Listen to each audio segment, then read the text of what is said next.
So glad you're here. Happy holidays, and welcome to the 2015 LeMons Christmas Special, where we'll be recapping the season-ending Arse-Freeze-Apalooza at Sonoma Raceway. Oh, Nicholas, so glad you could join us. You know, I have to say that sweater is hella sweet. It pains me to say that yours is but terrible. Well, Sonoma, it's a gorgeous track, it's our home event, and this was the season ender with a huge field. And I have to say though, even though this holiday celebrates the birth of Jesus Christ, won yet again by a devil car. Now, what was hella sweet at this race, the Easy 914, and we've talked about this car a lot. These are professional Porsche mechanics. They have built all of these hot water cooled motors for that car. Never have had one run more than about 2 hours. They finally found the secret. Go to Pic'n'Pull and get a 200,000 mile motor that they haven't screwed with. Car ran great.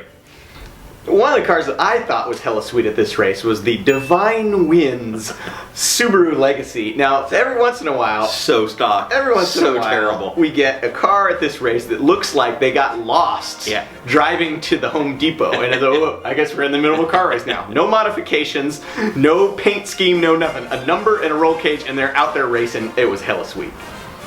Back for the first time in 5 years was the Gimp Pimp. Now, this is a Cadillac built with hand controls so it can accommodate drivers with disabilities.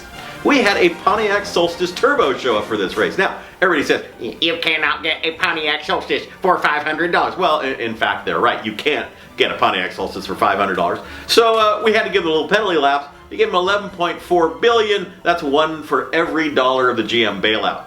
And in fact, it didn't even matter because really, let's be honest, the Solstice is like a 10-year too late, crappier, heavier Miata. Now wait a minute, I've read this on the internet. The Solstice is a great car. Compared to the Miata, wider, more tire, more grip.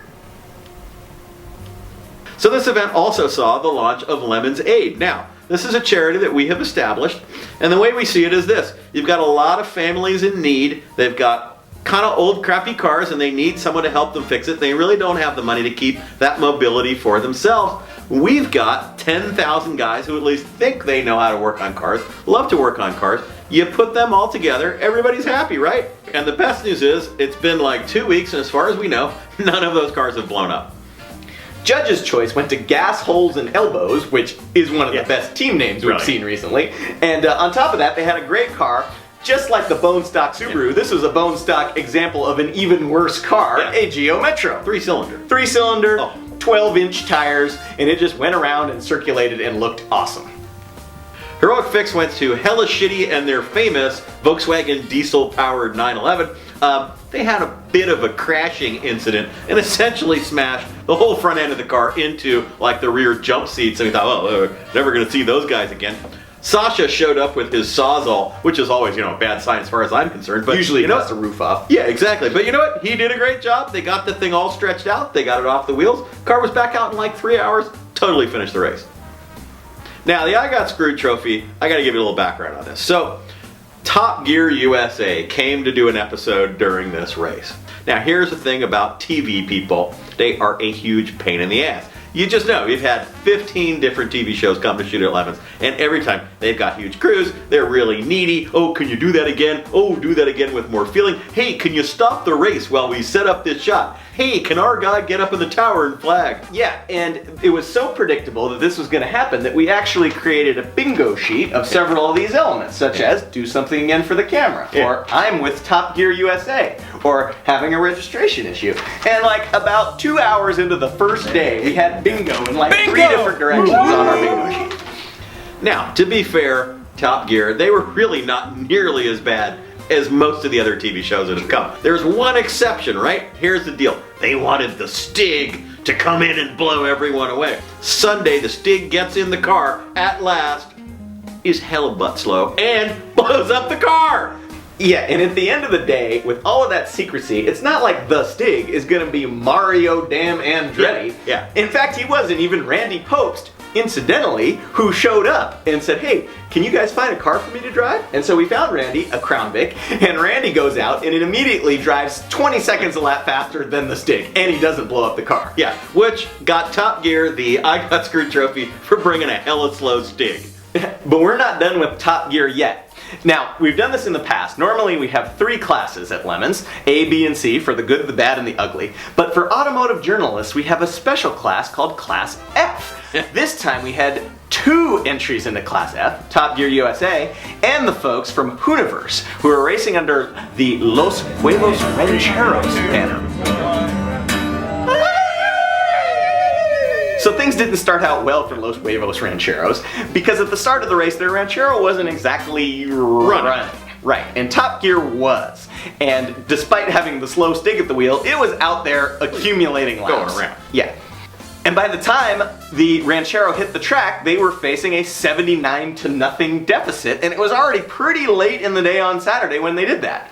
And of course, when they finally did hit the track, they had numerous problems, including, well, gushing fuel out of the side of the car, driving at the top speed of 12 miles an hour, various Ranchero Being journalists. Fundamentally just being journalists. And that too. Yeah. So partway through the day on Sunday, we suddenly realized that Los Huevos Rancheros were on a path to eclipse the 79 laps of Top Gear USA, like at the very end. And that was if, a big if, the Ranchero kept running.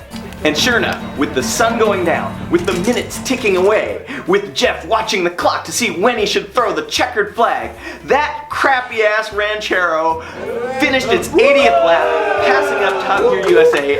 Well done. Top Gear losers! So the organizer's choice went to Thunder Chicken Extra Crispy. This is really easy. These guys, they've been racing with us forever. They go everywhere. And you know what? They've never caused a single bit of heartburn to anybody. They're polite, they're nice, they're always laughing. Just really good guys. They deserved it. Yeah, and their car has this big bucket of chicken on the roof, and you can see it from everywhere. It's like a safety feature. I mean, with that big bucket of chicken, who's gonna rear end that thing? Alright, that brings us to the index of effluency, which went to the Supranos. Now, a little bit of background on these guys. They used to race a Toyota Supra. They had it for a long time, but they had a big cheaty turbo engine in it, and every time they brought it, they got penalty laps. I mean, they did cool themes, they did cool paint jobs, they did a Sopranos Mafia theme, and that was great, but no matter what, they got penalty laps, and they were going to continue to get penalty laps with this cheaty engine in their Supra. So finally, they told Judge Phil, we like racing Toyotas, but clearly this one is always going to get these laps. What kind of Toyota do you want to see? And Phil said, whoa, that's easy.